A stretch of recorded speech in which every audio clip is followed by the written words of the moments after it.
Mengawali berita pertama pemirsa, tidak terima lahan milik puluhan warga yang dikuasai oleh perusahaan selama 60 tahun dengan menggunakan hak usaha guna atau HGU, membuat puluhan warga Desa Burai Ogan Ilir menggelar aksi unjuk rasa di kantor DPRD Ogan Ilir. Mempertemukan kami sehingga penyelesaian masalah. Ketua Koordinator Aksi Demonstrasi di kantor DPRD Ogan Ilir, Ahmadi Makmun, dalam orasinya mengatakan, selama 60 tahun pihak perusahaan, dalam hal ini PT Gembala, telah menggunakan hak guna usaha di lahan milik warga.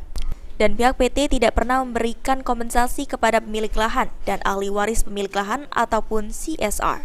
Sehingga ahli waris yang mendengar akan habisnya masa izin HGU pada Desember ini sudah melayangkan surat sebanyak 2 kali ke pihak PT Gembala guna memberikan kompensasi, namun sampai kini tidak dijawab dan diindahkan oleh pihak PT Gembala. Oleh karenanya, warga mendatangi DPRD Ogan Ilir dan meminta bantuan kepada DPRD untuk memfasilitasi dan menyelesaikan permasalahan ahli waris tanah yang dikuasai oleh pihak PT Gembala.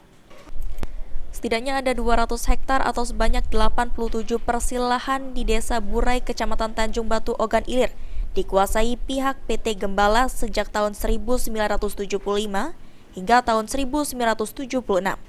Dalam aksi demo ini, perwakilan aksi demo menyerahkan bukti-bukti milik ahli waris tanah yang diklaim sebagai milik mereka, yang diterima langsung anggota DPRD Ogan Ilir, Rizal Mustafa.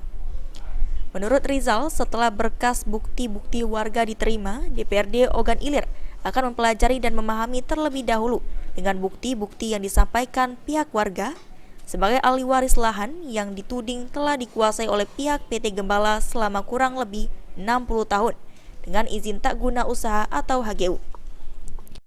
60 tahun dari 87 persil tanah yang menurut mereka itu kepemilikannya milik masyarakat Burai, tetapi tidak ada kompensasi dari PT Gembala yang sekarang sudah dikuasai, dikelola oleh PT Gembala.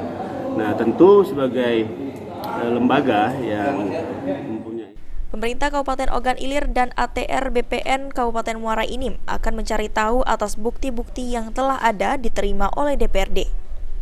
Ahmad Romawi, PAL TV.